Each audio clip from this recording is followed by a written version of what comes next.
me respeita se falar sim, prof. Senhor. Já passei Oi? dessa fase aí do prof. Já passou? Já é?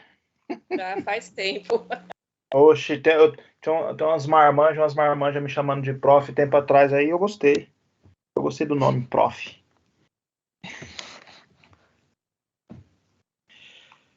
E aí, muito frio?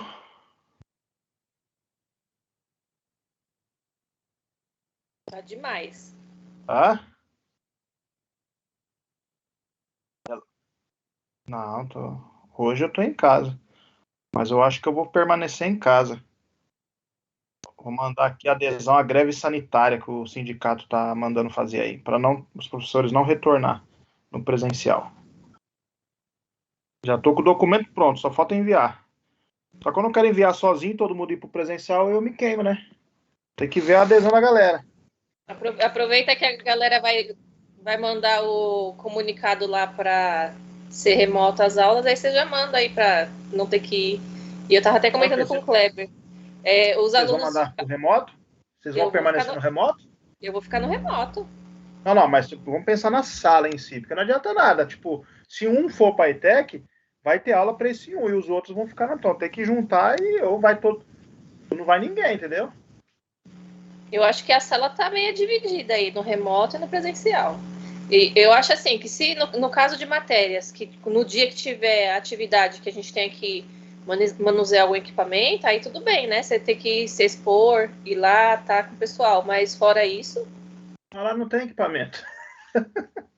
Então termina o curso no remoto. Só vai ter o frio.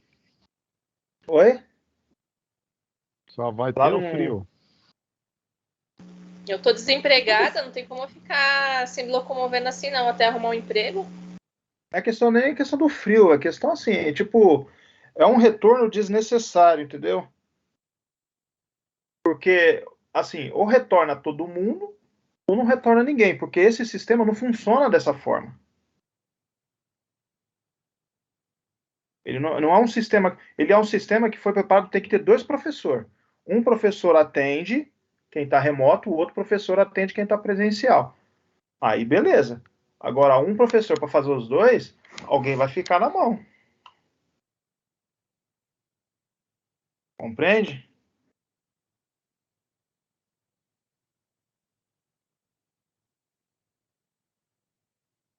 Isso.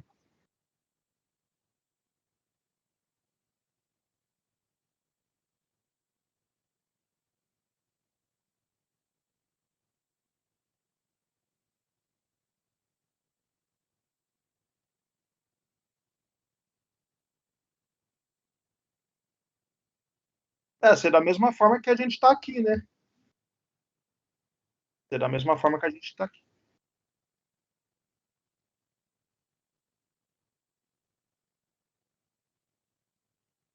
É, já pensou? Olha só como que tava aqui a hora que eu saí hoje de manhã.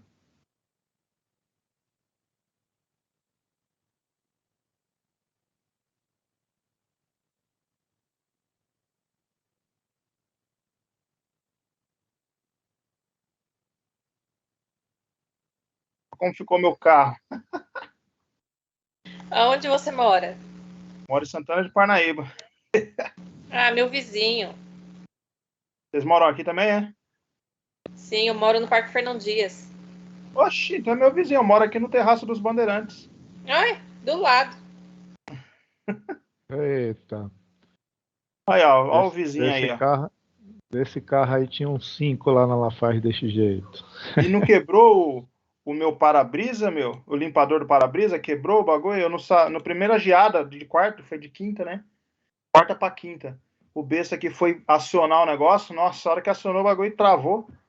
Não funcionou mais. Olha o prejuízo, não sei nem quanto que é pra consertar. A minha irmã mora em Francisco Murato, lá em Mariporã também geou. Nossa, foi embaçado.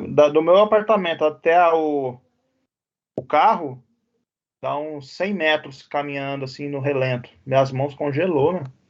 Nesses 100 metros.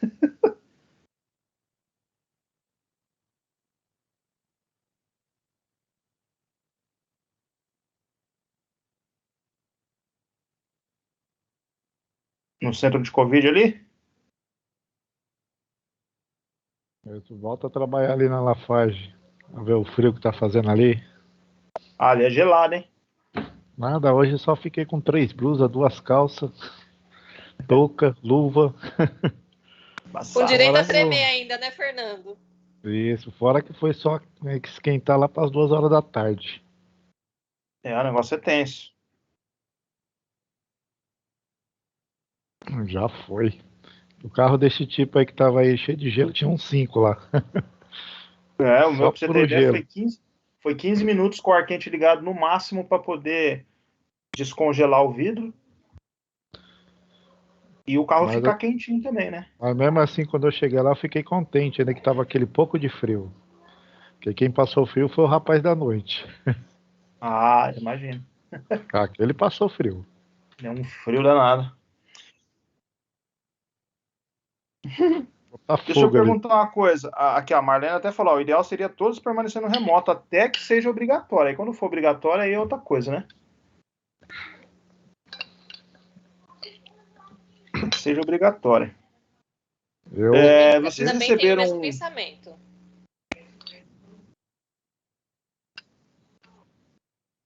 Eu acredito que não vai ser obrigatório enquanto todo mundo não for vacinado. Acho que o governo não vai bancar isso daí, entendeu? De tornar obrigatório.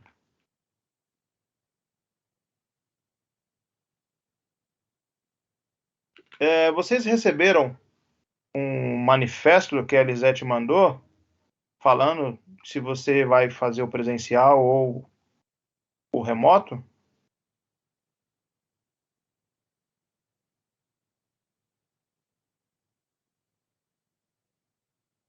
É um documento de Word que ela mandou. Deixa eu ver aqui se eu acho.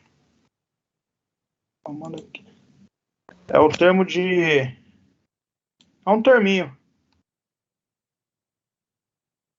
não, ela explicou lá pra nós lá. Quem for fazer presencial, vai lá, imprime, preenche, entrega lá no dia que for. E quem não for, preenche lá e entrega online mesmo. Tá aqui. Não, vocês não precisam nem imprimir. Tem um aplicativo que Ela mandou no e-mail, tá?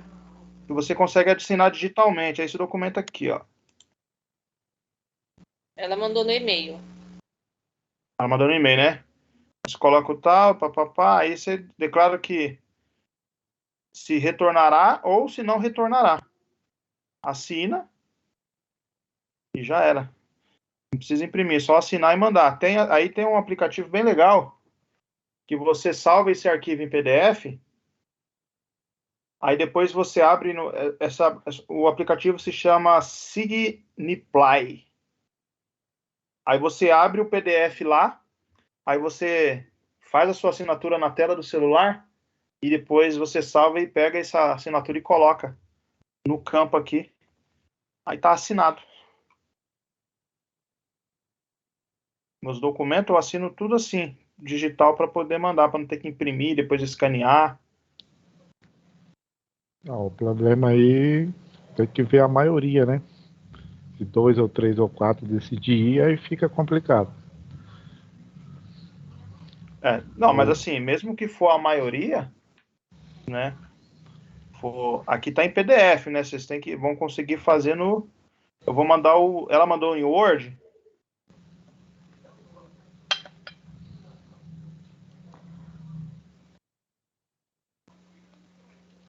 Eu vou colocar aqui para vocês a versão em Word. Porque se for PDF, vocês vão ter que.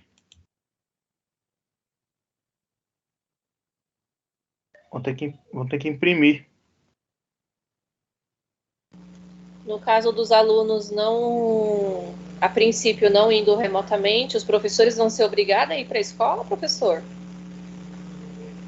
Assim, aqueles que não aderirem à greve sanitária, assim, aí vai questão do diretor, do bom senso, por exemplo. Se não vai ninguém, Porque vai expor o professor a ficar saindo, né? isso. Porque assim, se não vai aluno, vai a questão do bom senso do diretor lá. Não tem por que obrigar o professor a ir Uhum. na ITEC. Imagine só, os professores lá na ITEC, sendo que você vai gastar dinheiro, vai gastar tempo que você poderia estar dedicando ao aluno, né? No transporte de ida, no transporte de volta, para não ter aluno, se não tem aluno. Então não faz muito sentido, certo? Então, por isso a questão da greve sanitária. E o custo também que a ETEC vai ter de ter um funcionário lá para, de repente, fazer a janta para os professores, né, o lanche. Então, por isso, aí a ETEC vai dimensionar assim, quem falar que não vai, eles vão dimensionar a janta de acordo com a quantidade de alunos que vai. Por isso que eles dão esse termo aqui, sim, entendeu? Sim, sim. Tudo vai ser dimensionado conforme o termo. Por isso que todos têm que enviar. Deixa eu...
Tá aqui o arquivo em Word. Aí vocês editam, preenchem. O nome do aplicativo que você vai conseguir fazer assinatura digital é SIG. Deixa eu ver aqui.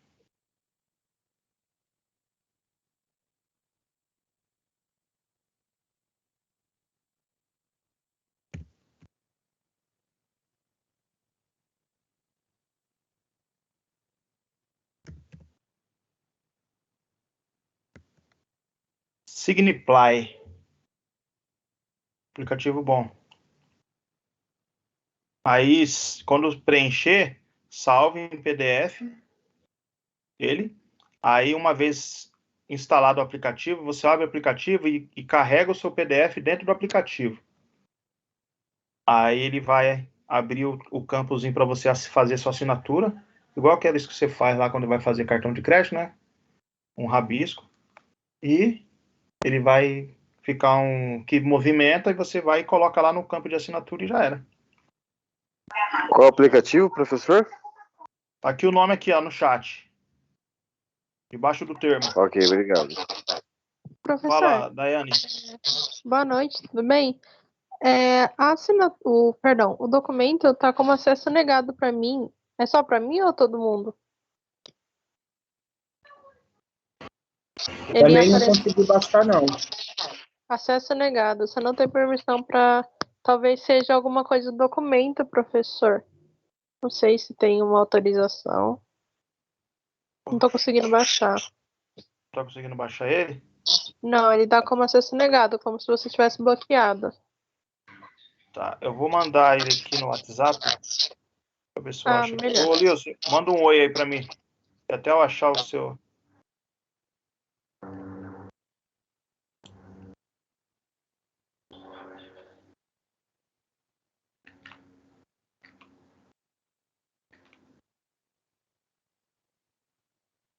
Tá, deixa eu.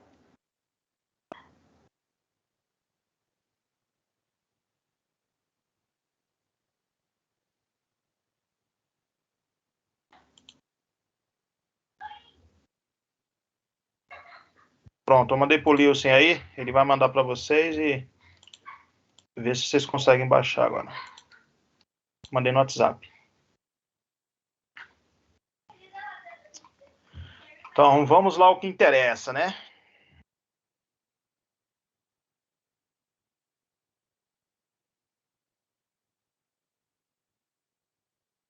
Bom, hoje nós temos dois componentes, tá? PASST. Sabe o que significa PASST? Tem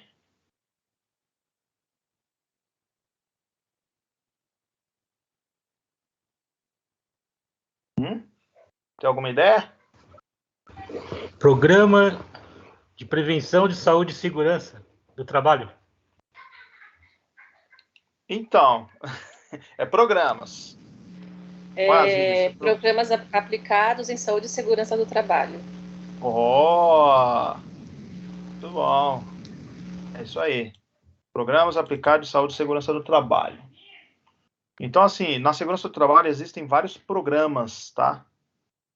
Então, aí vocês pensam, pô, por que esse nome de programa? Né? Eu vou passar aqui, mostrar aqui para vocês a grade curricular. Eu já vou passar dos dois, tanto do PASST quanto a de análise de risco, tá? E depois a gente já dá sequência nos dois componentes. Deixa eu compartilhar. Esse PASST aí é os programas que a gente vai estar elaborando com o senhor, né? Isso. PPRA, PCMSO, né? Então, o PPRA... É que ele mudou lá a sigla, agora eu não lembro. Não, então, ele não tem mais... esse documento, ele não vai existir mais, tá? Vocês estão enxergando aqui? Sim. Então, isso aqui é o componente, né? Programas aplicados em saúde e segurança do trabalho. Então, assim, quais são as competências necessárias aqui? Analisar os programas de saúde e segurança do trabalho como instrumento de atuação profissional, ou seja, então você tem lá o PPRA, que está válido até o dia 31 de dezembro de 2021. O PPRA ele é um documento que ele vai nortear as ações necessárias dentro da empresa no que diz respeito aos riscos ambientais. Vocês lembram quais são os riscos ambientais ainda? Tem que lembrar, se não lembrar, eu vou mandar de volta para o segundo módulo. Físico, químico, biológico, ergonômico e acidentes. Ambientais. Os riscos ambientais. Ambientais é físico, químico e biológico. Isso. Físico, químico, biológico. Os acidentes e ergonômicos, eles não são riscos ambientais. Okay? Ocupacionais. Ocupacionais. Então, assim, também não é ocupacional, não. É risco ergonômico e risco de acidente. Tá? O que acontece? É mecânico que chamam, né? Os acidentes são mecânicos. Então, assim, vocês têm que, como técnico de segurança do trabalho formado, tem que saber analisar esses programas. Por meio dessa análise e da elaboração deles também, né? No desenvolvimento, é você tomar as medidas necessárias para a atenuação do risco, né? Ou seja, você pega lá o risco de ruído a 90 decibéis. Então, naquele programa tem que estar descrito o que vai ser feito durante aquele ano para aquele ruído ser diminuído. Entendeu? Então, você vai olhar o programa, vai falar, tá, então tem isso daqui que tem... O que eu preciso fazer para garantir o cumprimento dessa ação? Aí entra as estratégias de trabalho, questão de investimento, questão de elaboração de procedimentos, questão de diminuição de carga horária de trabalho. Então, várias coisas que você pode fazer para diminuir isso daí. Então, você pode diminuir a exposição na fonte, na trajetória. Tá? O que é na fonte? Você diminuir. Então, lá está 100, 90, você vai diminuir ali na fonte para, sei lá, 80, 75. Na trajetória, você pode colocar uma barreira. Ou seja, você não diminuiu o ruído, mas você colocou uma barreira nele, entre o funcionário e o ruído. Então, por exemplo, um funcionário que ele está numa sala de produção lá, mas tem uma sala toda fechada onde ele fica ali no computador, ou seja, o ruído está lá no ambiente, mas ele está protegido por uma barreira física ali, que é a chamada proteção na trajetória, ou seja, você não fez nada na fonte, lá na fonte do ruído, mas você conseguiu fazer alguma coisa na trajetória, colocou o cara dentro de uma cabine, o trabalhador dentro de uma cabine, tá? Ou no trabalhador, através do EPI. Então você pode colocar o EPI nele, que é uma das formas de controle também. E isso tudo tem que estar discriminado nesse documento no PPRA. Entendeu? Então, assim, algumas habilidades que vocês têm que ter para isso é coletar os dados, saber coletar. Então, no ambiente de trabalho. Então, você chega lá e fala, identificou, tem ruído aqui? Tem. Por que você acha que tem ruído no ambiente de trabalho? Hã? Por que vocês acham que que tem ruído no ambiente de trabalho?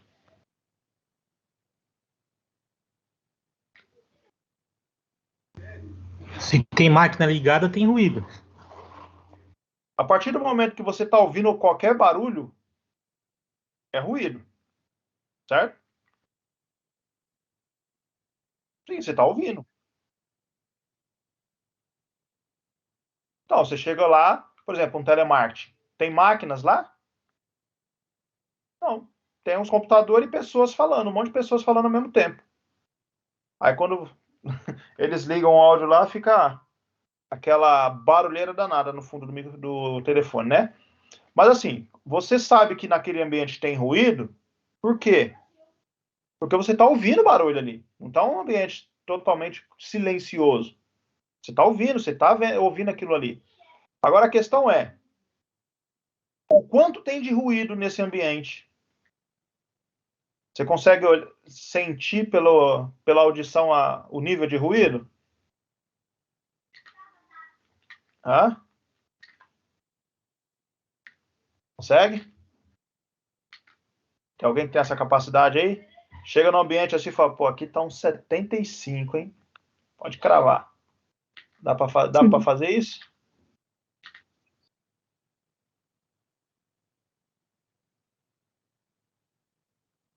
Sim.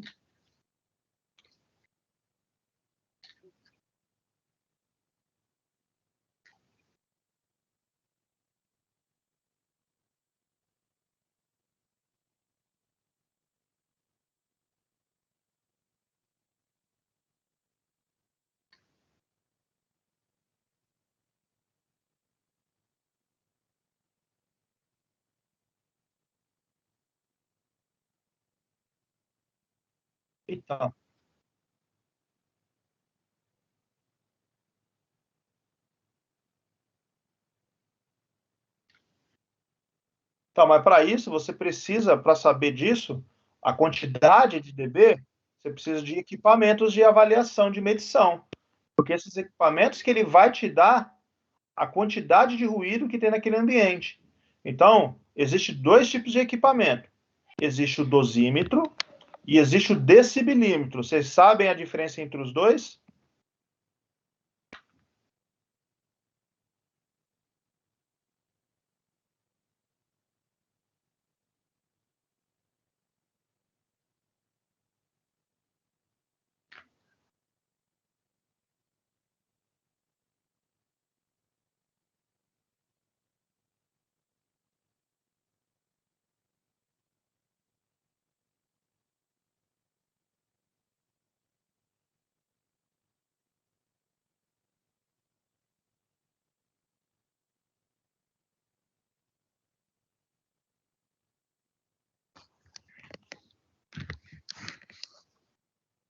Isso mesmo. Então, assim, o dosímetro, ele pega a dose diária, ou seja, durante o dia, você vai estar exposto a vários picos de ruído. Então, vai ter momentos do dia que você vai estar exposto a 60 decibéis, vai ter momento da jornada que você vai estar exposto a 90, vai ter momento que você vai estar exposto a 65, a 80. Então, ele vai, tipo, vai tendo um gráfico, né? Esse gráfico Depois, o próprio equipamento ele faz a dose de exposição que você está exposto. Então, ele já vai te dar o número, ó. Esse trabalhador aqui, dentro da atividade que ele executa, ele está exposto a uma dose de 90 decibéis. Mas não necessariamente ele ficou a 90 decibéis durante todo o período. Entendeu? Pode ter um momento que ele ficou abaixo, tem um momento que ele ficou acima. Aí ele pega aquela dose. E essa é a forma correta de se fazer uma avaliação de ruído. Então, é dessa forma. Você precisa de equipamentos. Existe toda uma forma, uma metodologia de se realizar as avaliações ambientais. E essas metodologias, nós encontramos elas numas NHO. Já ouviram falar desse nome? Menos o Lilson, hein? Não, você não vale, não. Você trabalhava numa consultoria de segurança? Você conhece tudo isso aí.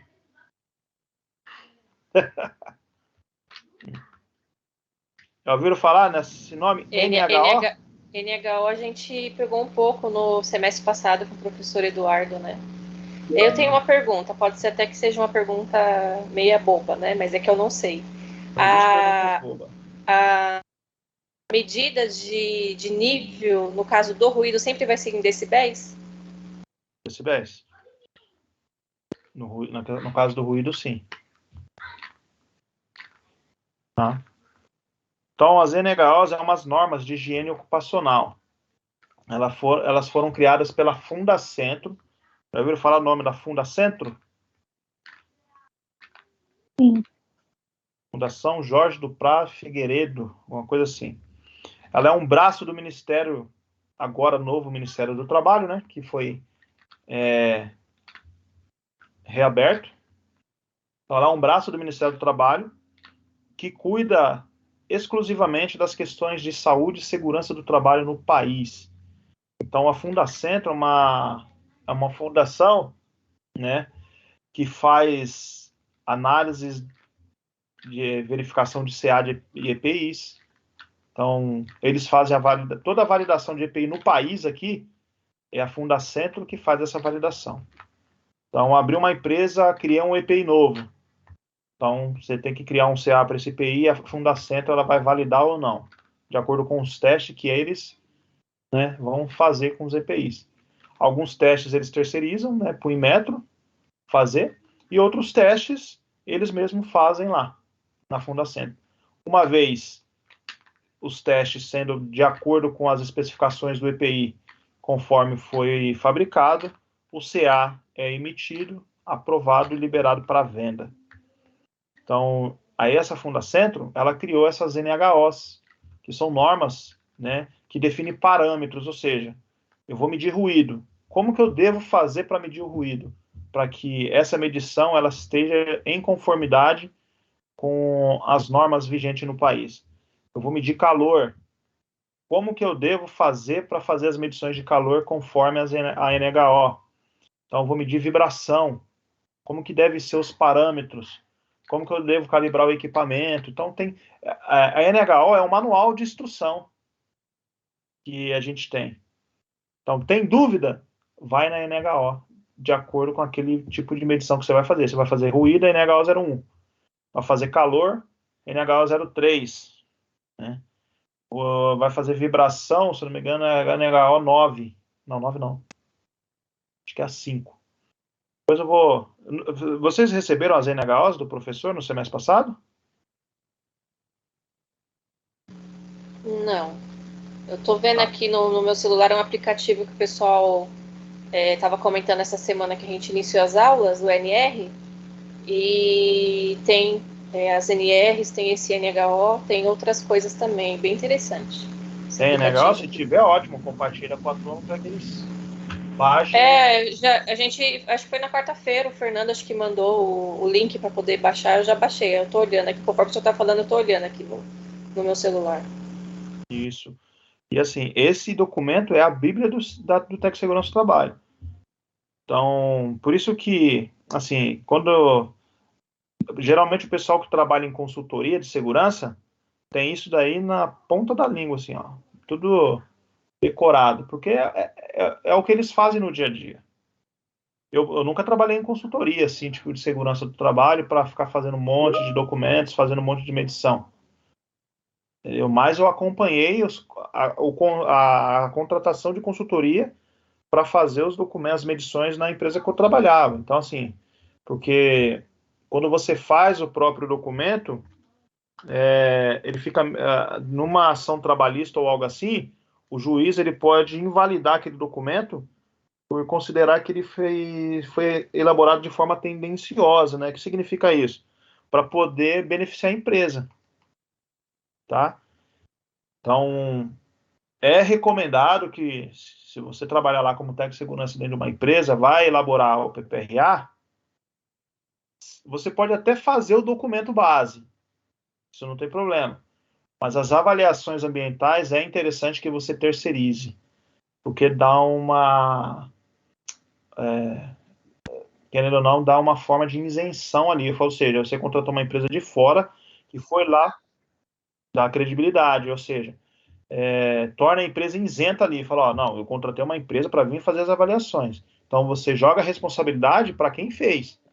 É claro, você como contratante, você tem que garantir, certificar de que aquelas avaliações foram feitas conforme, né, as normas vigentes. Teve uma situação que o cara foi fazer uma avaliação de ruído lá na empresa que eu trabalhava, no refeitório, né, que era uma empresa terceirizada. Então a dona do refeitório contratou lá uma consultoria para ir fazer avaliação de ruído e calor dentro da cozinha. O cara foi fazer a avaliação de ruído com decibelímetro. Entendeu? Aí eu questionei, como que você vai avaliar o ruído aí? Não, trouxe aqui o decibelímetro. Porque assim, é possível você avaliar o ruído com decibelímetro. Dá para você fazer. Mas é um processo muito complexo. E ele não sabia desse processo. Porque como que você vai avaliar? Não, vou pegar lá o valor que tiver lá e vou colocar no PPRA. Eu falei, não. Porque se você pega lá na hora o valor que tiver mais baixo o ruído, vai ser aquele valor que vai ser considerado? Você tem que saber qual que é a dose. Então, existem formas com decibelímetro de você fazer isso. Então, normalmente você vai ter que fazer umas 100 anotações e depois fazer um log que tem lá na própria NHO 01. É uma conta do inferno. Então, assim, só quem é engenheiro ou gosta muito de matemática para fazer. Por isso que existe o dosímetro. O dosímetro faz tudo isso daí. Né? E ele queria fazer com o decibelímetro. Falei, barrei na hora. Falei, não, você vai fazer conforme a metodologia lá da NHO 01. Se você for usar o decibelímetro, você vai ter que fazer. Aí eu abri para ele a NHO 01, mostrei para ele, não sabia nem o que era. Aquilo ali. Aí ele foi buscar o dosímetro, voltou com o dosímetro e fez com pelo menos 75% da jornada. Ele chegou lá, não, vou colocar aqui só uma hora, mas eu falei, não. No mínimo 75% da jornada, que é o que pede a norma. Então, nós como contratantes, como técnico de segurança do trabalho, tem que garantir que o cara faça o documento conforme a legislação, as normas. Porque senão, fica um negócio mal feito e numa ação trabalhista, cara, os advogados conseguem quebrar facilmente, derrubar esse documento. E a empresa acaba sendo responsabilizada. E no caso, nós como contratantes dessa empresa terceirizada lá, somos corresponsáveis também. Entendeu? Então tem que estar muito esperto com isso. Então, por isso que vocês têm que saber coletar os dados. Assim, se você contratou, você tem que saber quais são os dados que vão ser coletados, qual é a metodologia, e garantir que o cara que está indo lá fazer as avaliações saiba e esteja fazendo da maneira correta. Tá? Executar plano de ação, prevenção de doenças e acidentes, documentar as medidas de controle, conforme o plano, pesquisar informações para compor os dados, né? Selecionar os programas relacionados à saúde e à segurança, na legislação, arquivos, publicações, executar programas, projetos, política de saúde e segurança, de acordo com o exigido, coordenar equipes para o desenvolvimento dos programas e projetos da área de saúde e segurança, informar os resultados do programa e segurança ao empregador e aos trabalhadores, né? Colaborar com os outros programas. Aí aqui estão os programas. PPRA, né? que vai, como lembrando, ele vai ser extinto. Então, mas assim, ele tem o documento base, que é um modelo padrão. Aí tem o desenvolvimento. Professor, Oi. a expectativa é que a UPRA vá para o E-Social e seja extinto ainda esse ano, né? Dia 31, dia 1º de janeiro de 2022 já vai iniciar o novo programa, que é o PGR. E aí... Aí entendi, beleza. a gente vai aprender, eu vou focar mais no PGR com vocês, tá? Do que no PPRA. PPRA a gente só vai dar uma pincelada, porque vocês não vão fazer PPRA mais. Vai ser algo obsoleto, tá? Mas para vocês entenderem. Mas a forma de elaboração do PGR não vai ser diferente aqui do PPRA. Então, uma vez que você aprende a estrutura de desenvolvimento, vai ser a mesma coisa para o PGR, tá? E o GRO que nós vamos usar umas 2 semanas aí para isso daí, que é o que vocês precisam sair sabendo, né? Porque vocês vão se formar em dezembro, a partir de janeiro já vai ser o GRO, não adianta eu ficar ensinando PPRA, sendo que vocês não vão fazer PPRA mais. Tá? Aí tem o PCMAT, é um programa também, mas só que ele é um programa voltado à construção civil. Então, toda obra, né, acima de, se não me engano, acima de 50 empregados, tem que confirmar na norma, ela é obrigada a ter esse documento. Quem elabora esse documento? Engenheiro de segurança do trabalho, tá? Junto com os engenheiros da obra. Esse é um documento que normalmente ele é elaborado no início, na fase de projeto da obra e no início da obra. Por quê? Porque ela tem que contemplar todas as fases dessa obra, tá? Fundação, a estrutura, depois acabamento. Então, todas as fases da obra têm que ser contempladas nesse documento. E você vai ter que falar sobre segurança, área de vivência, como que vai ser essa área de vivência, onde vai ser. E conforme o andamento da obra, essa área ela pode ser necessária ser deslocada de um ponto para outro. Né? As atividades que vai ter lá nessa obra, a CIPA, né, na indústria da construção. Então, vocês vão aprender a dimensionar a CIPA na construção civil, que é uma forma diferente da NR5, tá? Então, e os comitês permanentes de saúde e segurança do trabalho na construção. A NR18, ela teve uma atualização recente. Então, nós vamos olhar também um pouco dessa atualização da NR18. Outro programa, o PPR, Programa de Proteção Respiratória. Então, se você chega lá no seu PPRA, identificou que tem riscos químicos respiratórios, solventes, gases, vapores, dentro do ambiente de trabalho, você tem que ter um PPR. Como que você vai, que é um programa específico para tratar dos riscos respiratórios. Então, tem essa instrução normativa, né, do Ministério do Trabalho, os objetivos e procedimentos, seleção de respiradores e ensaio de vedação. Então, nós vamos aprender sobre cada um desses respiradores, qual é aplicado para cada tipo de situação, que nem os respiradores eles não são iguais, não é para o mesmo risco. Então, cada respirador é para uma situação diferente, tá? O ensaio de vedação também. Já ouviram falar nesse ensaio de vedação? É uma forma que você faz para garantir que aquele respirador que você está usando, ele está totalmente vedado, ou seja, se você trabalha, por exemplo, com um gás tóxico, um ambiente com gás tóxico, e o seu respirador ele não está 100% vedado, aquele gás ele pode entrar pelas brechas que tiver no respirador e você morrer com o respirador lá no seu rosto. Por isso que tem que ter esse ensaio de vedação, que ele vai garantir que o respirador ele está 100% vedado. E existem 2 formas para você fazer um ensaio de vedação. Tá? Então, nós vamos aprender as 2 formas.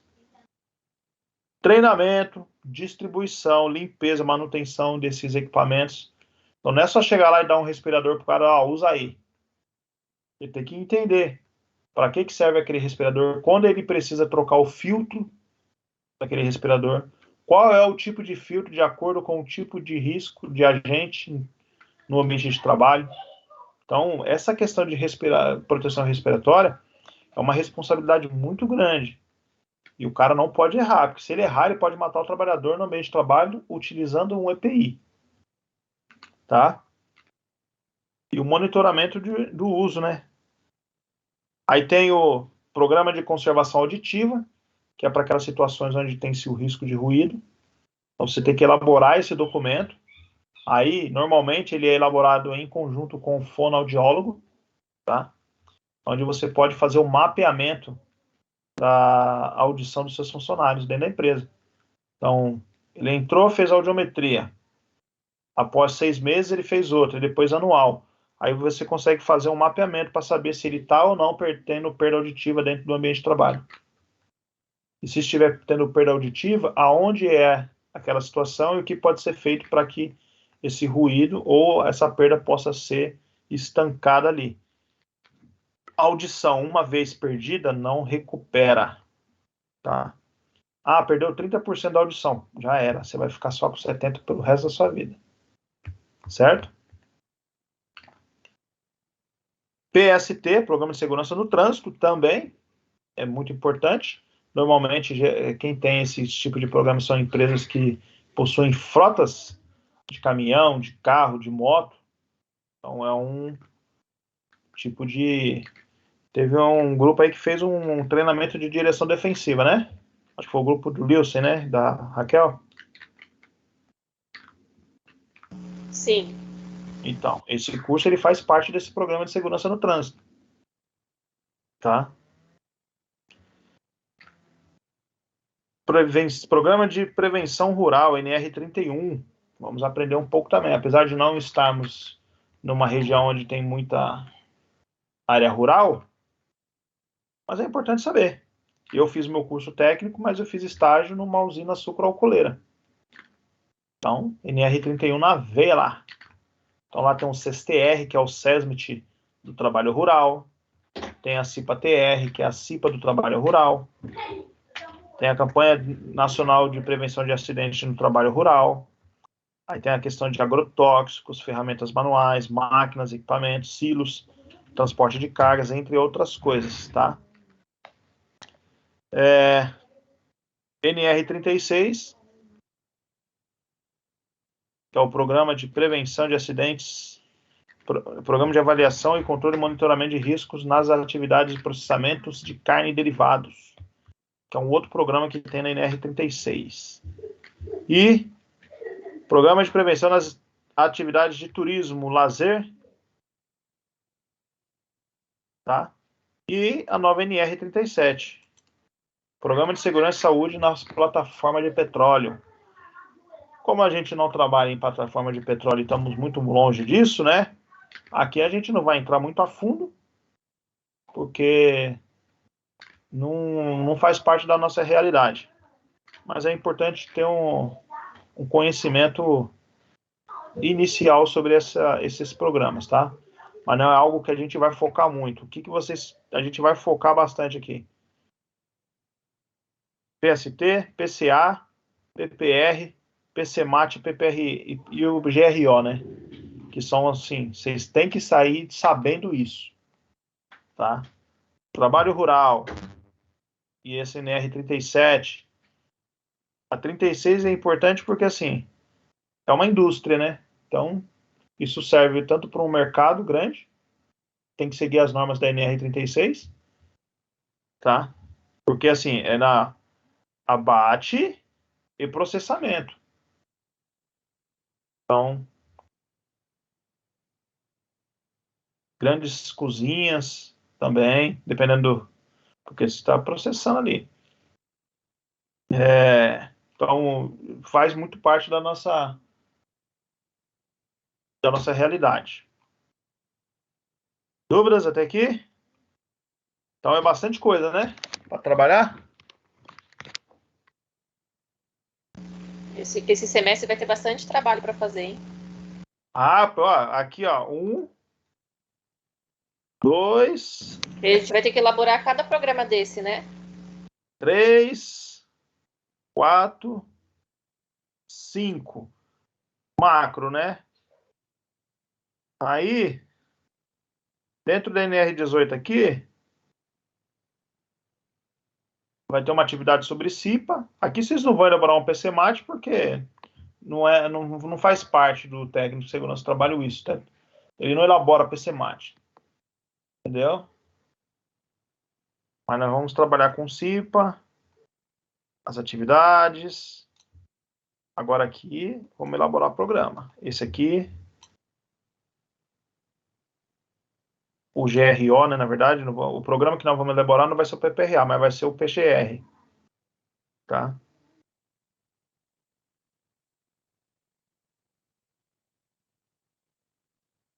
Dúvidas?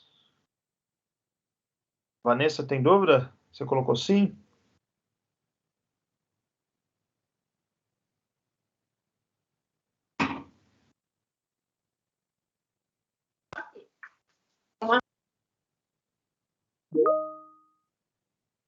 Ah, tá. Então, eu vou abrir o DC aqui para já falar da análise de risco.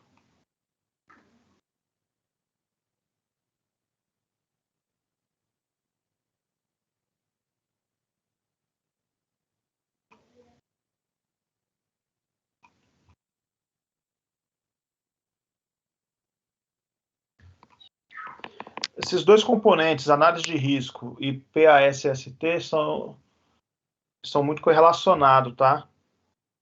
Então,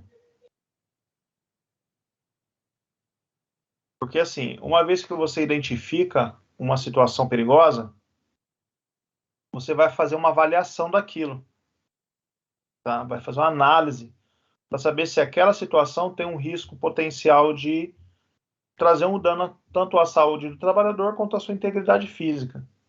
Então, se você pega lá um ruído, exemplo, uma vez que você identificou que tem um ruído, você tem que analisar aquilo, tem que medir, você tem que analisar o tempo que o trabalhador está exposto, se existe alguma medida de proteção, de prevenção,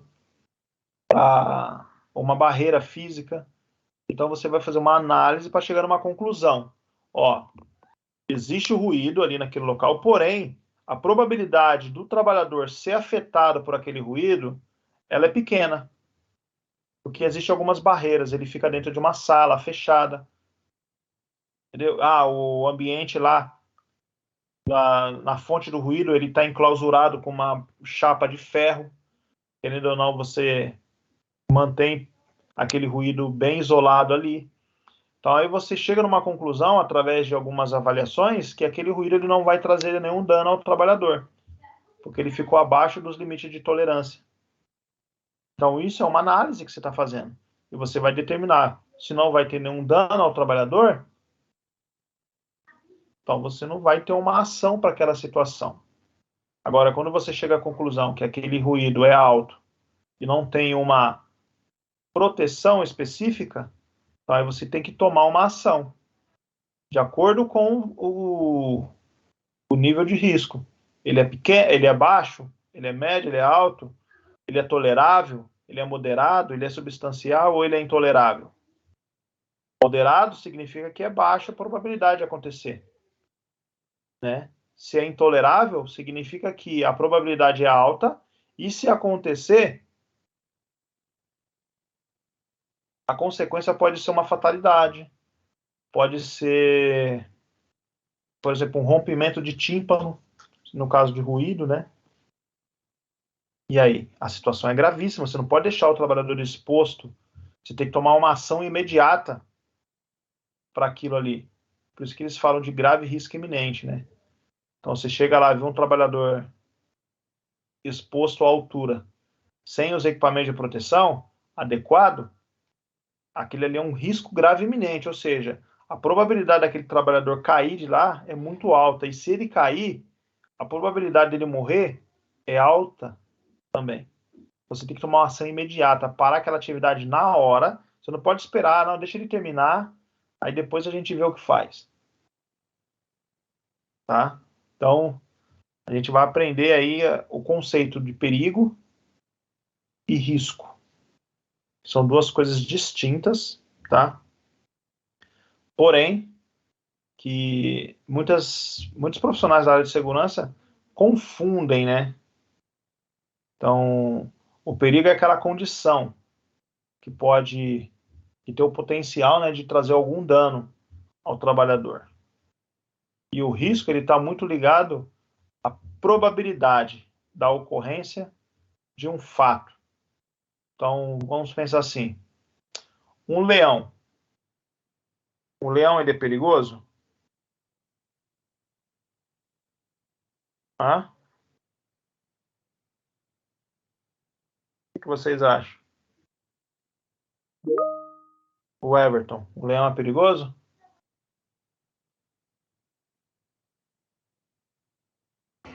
Acredito que sim. Por que você acredita que o leão é perigoso?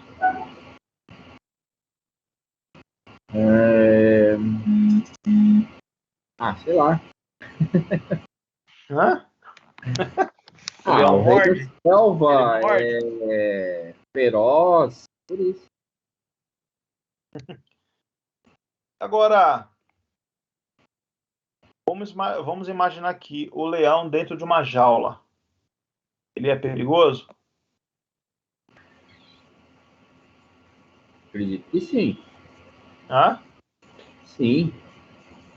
Ele é perigoso, ele perigo continua sendo existe, né? perigoso. O perigo O leão é a existe. condição perigosa ali. Existe, ainda existe.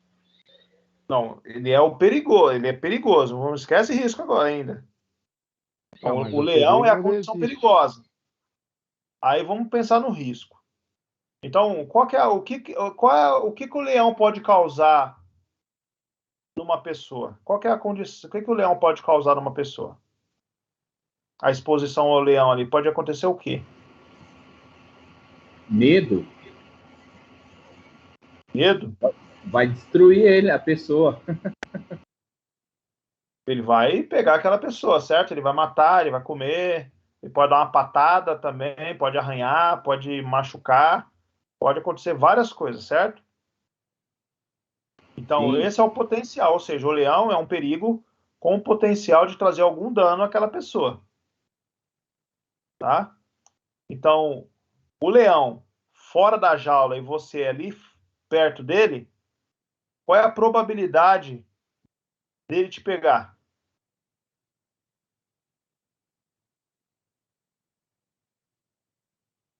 Imagine o leão fora da jaula e você lá perto dele.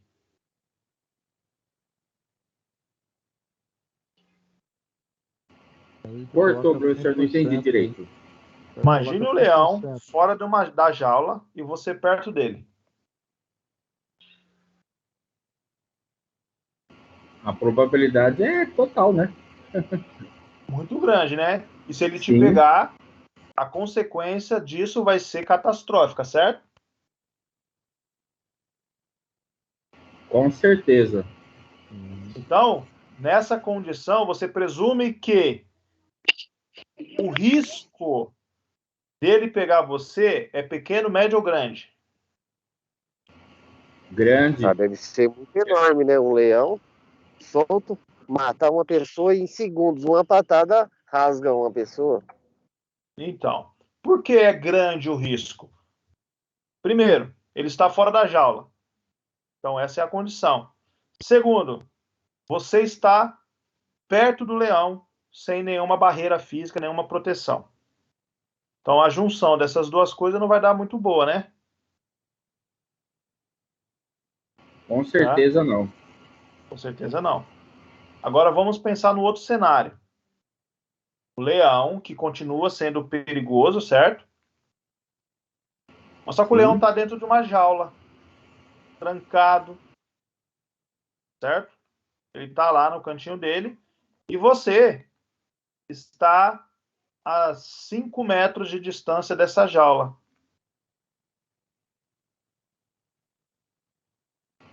Aí o risco acho que é zero, praticamente. Aí não tem perigo. O perigo, ele existe. O É, leão não é sim. perigoso?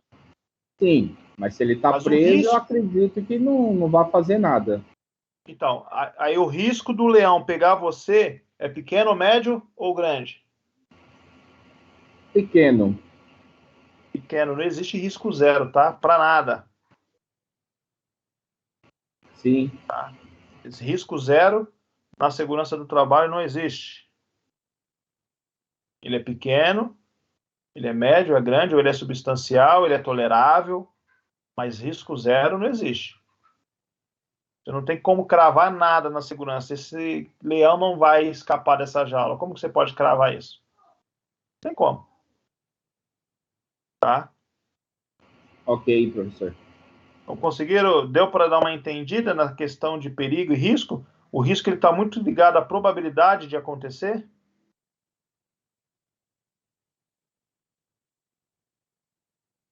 Um outro exemplo, acho que para ficar mais claro. Todo mundo conhece a rodovia Castelo Branco, certo? Sim. Então, imagine só a Castelo Branco toda travada, assim, tá tudo parado. Os carros quase não andam. Aí você vai fazer uma travessia da pista. Então, a rodovia ela é uma condição perigosa. Ela é perigosa, não é? A diferença é que o motoqueiro nunca tá parado. Sim. Não, sim, mas vamos pensar nos carros e nos caminhões. Condição Se está tudo perigosa. parado, se você for fazer a travessia, você vai ser atropelado.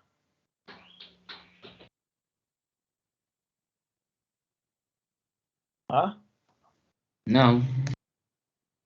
Pode até acontecer de repente um carro ter um espaço entre um carro e outro, o carro andar devagarzinho ali, pegar você. Ainda não pode dizer que não, mas pode acontecer. Mas se acontecer, como eles estão parados, no máximo pode ser pequenas escoriações ali, certo? Isso considerando na pior das hipóteses, tá? Agora imagine só no fluxo, todos os carros ali a 100, 110, 120 e você tentar atravessar. Qual a probabilidade de você ser atropelado?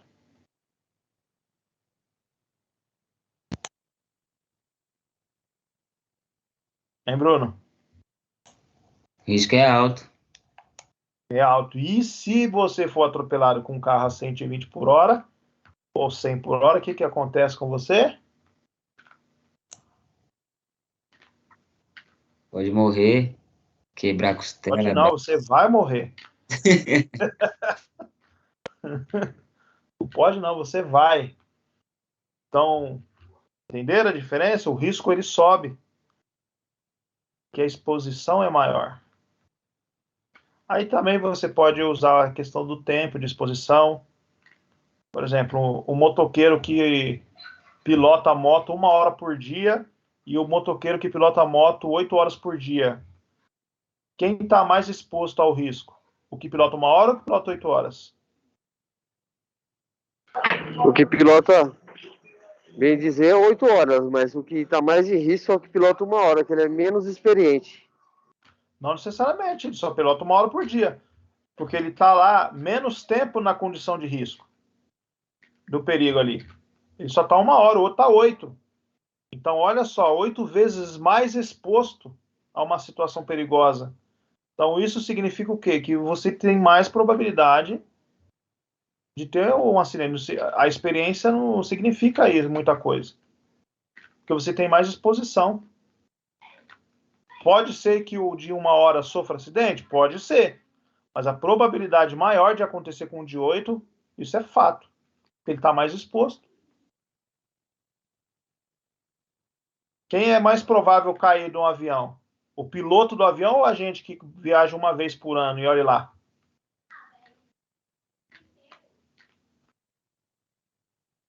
Hã? O piloto. Por que o piloto? Porque ele tá sempre. O piloto trabalha, tá todo dia viajando pra ir pra cá. Está todo dia exposto a situação perigosa, não é?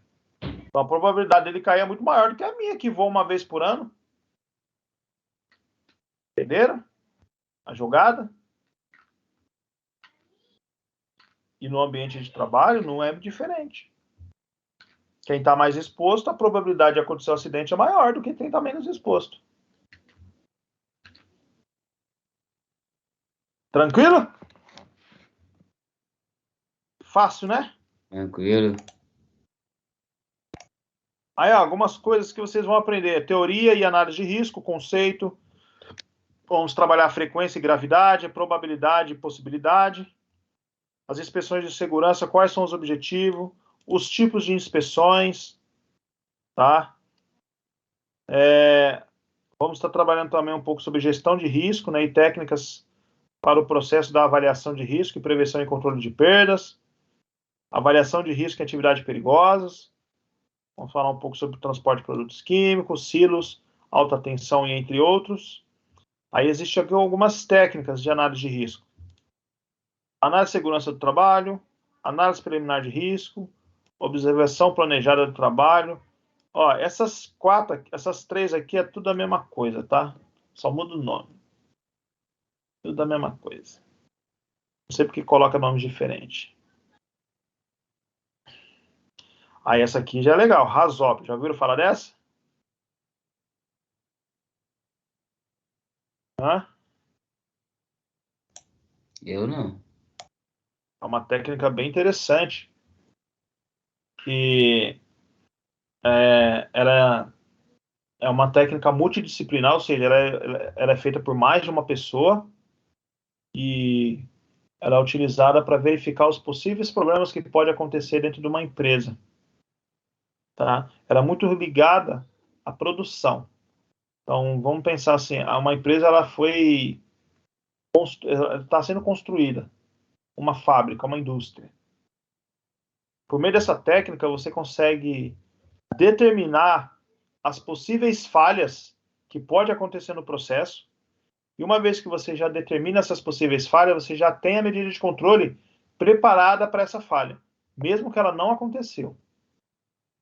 Mas, se acontecer, você já tem o plano B. É muito comum, assim, vocês verem nessas refinarias de petróleo, de combustível. Você pega lá, tem 5 tanques. Um exemplo. Então, eles já projetam aqueles tanques que, se pegar fogo nenhum, não vai comprometer os outros tanques, porque ele já tem sistemas instalados para poder esvaziar todos os outros tanques ou esvaziar aquele tanque que está sendo sinistrado, ou seja, está pegando fogo. Se tem uma obstrução de uma tubulação, ele já tem todas as derivações necessárias ali para fechar aquilo ali e não parar o abastecimento de uma indústria, por exemplo.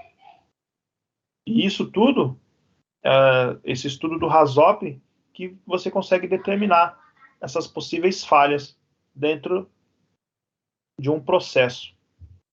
Então, uma técnica bem interessante, tá? Ela não é complexa, não é difícil. E uma vez que você determina, por exemplo, o sistema de incêndio da escola. Lá, os hidrantes, tal, a caixa d'água. Então, para que tudo aconteça, e não, na hora de se acontecer um sinistro não falte água, você tem que pensar, para que eu possa apagar o fogo, eu preciso de água, certo? Aí você pensa, pode faltar água no momento que eu precisar? Pode faltar água. Quais são as situações que pode faltar água? Vazamentos, não pressurização da linha, bomba queimada. Então você vai pensando em algumas coisas que pode acontecer, que vai fazer com que falte água no momento do combate. Pode faltar água da rua, né? E não encher a caixa. Então existem alguns fatores. Aí tem fatores que não estão no seu controle e tem fatores que estão no seu controle. Por exemplo, a bomba. O que eu vou fazer para que a bomba não queime? Todo dia eu vou fazer um teste da bomba. Vou lá, ligo ela, ver se ela vai funcionar. Se ela não funcionar, imediatamente eu vou chamar o eletricista para que ele faça o devido reparo ali e faça ela funcionar. Então você vai criar uma sistemática de inspeção da bomba diária. para garantir que tenha água no reservatório. Então, todos os dias eu vou fazer uma verificação para ver se a caixa d'água está cheia. Se por acaso eu fui lá, verifiquei que ela não está cheia por falta d'água, o que eu vou fazer? Na mesma hora eu vou contratar um caminhão-pipa para fazer o enchimento da caixa. Porque não pode faltar água na caixa. Certo? Então são coisas que vai levando você a tomar as medidas de controle antes mesmo de acontecer. E por meio disso, vai garantir que o sistema, aquele processo, funcione de maneira adequada. E se acontecer uma emergência, você já vai estar preparado para ela. Ficou claro mais ou menos como que funciona essa técnica?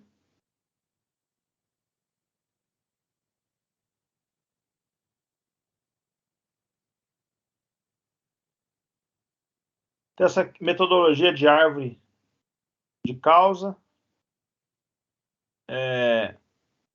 Isso aqui é muito utilizado na indústria também. Tem essa aqui, ó, análise de modos de falhas e efeito.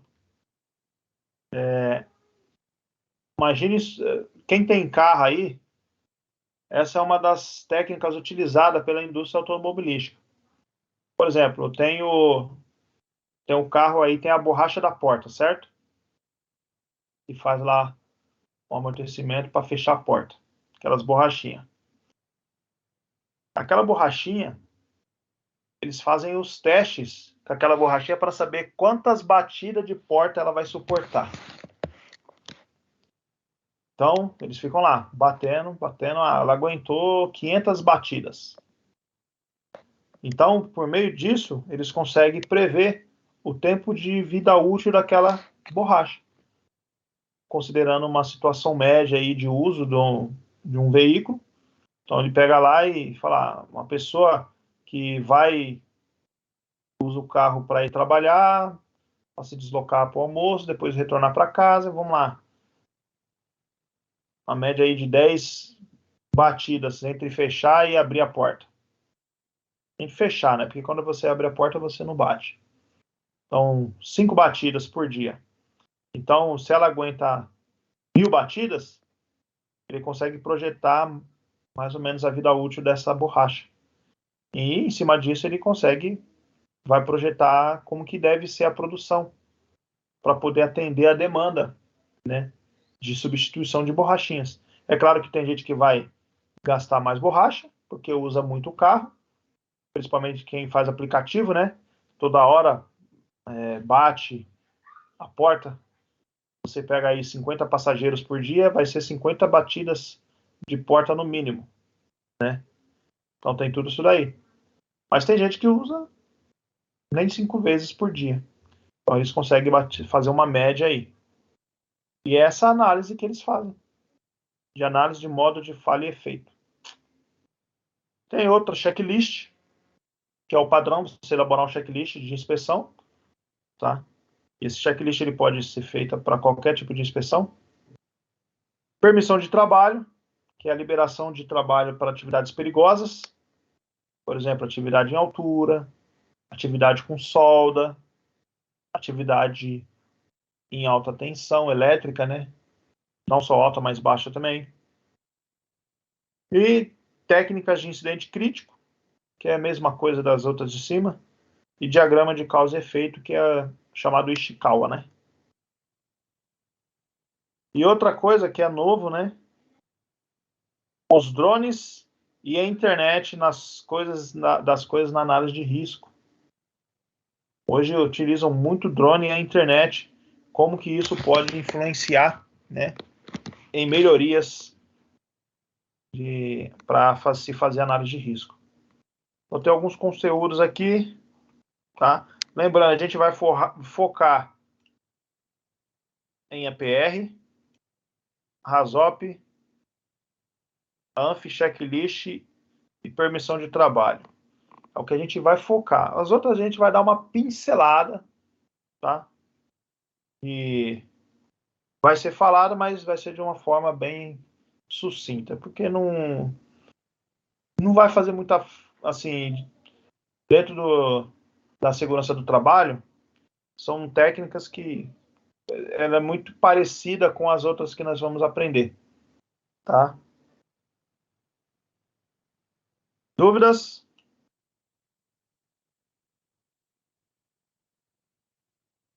É conteúdo até umas horas, né?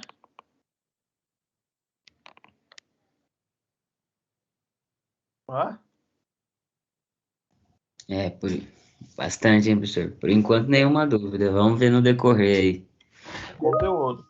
Então, por isso que vocês não devem perder aulas, tá? Então, assim, se esforcem ao máximo para assistir, que eu posso gravar as aulas, mas não vai ser a mesma coisa, tá? E então se esforcem ao máximo para estar assistindo as aulas e, assim, a ideia, a gente ficando tudo no remoto aqui, a ideia é usar metade do tempo com conteúdo e outra metade com atividade atividade de fixação. Nem todas as atividades necessariamente vai ser avaliativa, tá? Quando as atividades forem valendo nota, eu vou avisar. Ó, essa atividade é valendo nota, essa aqui atividade é só para presença. Tá bom? Então, vocês vão saber quando a atividade for valendo nota e quando elas forem apenas para presença. Mas é bastante conteúdo, vai dar tempo da gente passar por tudo, né? E se atentar também aos prazos aí para entrega das atividades, tá? Mas esse conteúdo todo que vai ser passado são conteúdos muito bons e que, querendo ou não, vai fazer a diferença aí na atividade de vocês. Porque tanto em programas aplicados quanto em análise de risco, você vai fazer uma entrevista de emprego. Tem conhecimento das técnicas de análise de risco, isso já é um grande diferencial. Porque, ó, muito técnico de segurança do trabalho não sabe muita coisa de análise de risco. Tem técnico de segurança do trabalho que não sabe diferenciar perigo de risco. Confunde as duas situações. E vocês viram que é diferente, não é?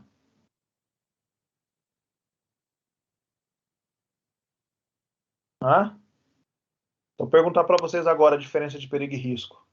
Quem consegue desenrolar?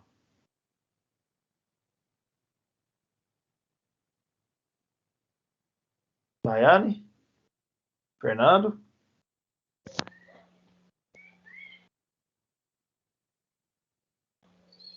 O perigo é como se fosse uma ponte, né? Ela tá lá, tipo tem uma cratera e tem uma madeira lá em cima. Como se fosse aquilo lá, o perigo. O risco seria você atravessar ela naquelas condições. Enquanto a madeira tá lá, o perigo tá lá. Vai existir sempre lá, mas o risco só vai existir se você passar por cima dela. Mais ou menos isso aí, professor. Isso. Então, assim, mas aí, beleza. O risco ele vai acontecer de passar por cima dela. Mas se essa ponte ela tem uma linha de vida e eu passar ancorado nessa linha de vida com um cinto de segurança, ainda tem o risco? Você ainda vai ter o risco. Vai ter um risco menor do que não tiver uma proteção, mas assim ainda vai existir o risco. Isso, porque a condição perigosa está lá, mas você tem uma medida de proteção. Porém, se acontecer o acidente, que é a queda, ela não vai se materializar da maneira grave, porque eu vou estar ancorado numa linha de vida. Agora, se eu passar nessa ponte sem nada, aí o risco vai ser grande, é perigoso você levar até óbito ali. Isso, Com e é a uma queda. situação intolerável, ou seja, você vai permitir que o cara passe por essa ponte sem nada?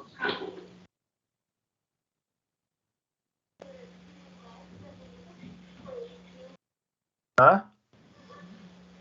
Não entendi, professor. Você vai permitir que ele passe por essa ponte sem nada? Não, ali você tem que fazer a medida ali de segurança, fazer uma medida ali para ele não. Ele está passando com segurança. Muito bom. Minimizar Esse é o o risco, conceito. né? Mas quando perguntarem para vocês, o risco, o perigo é aquela condição perigosa, a condição com potencial de causar um dano Ao trabalhador. Ao trabalhador. O risco é a probabilidade daquele dano se materializar. Sim. Então, o perigo é a condição com potencial e o risco é a possibilidade daquele dano se materializar. Essa possibilidade, ela pode ser pequena, média, grande.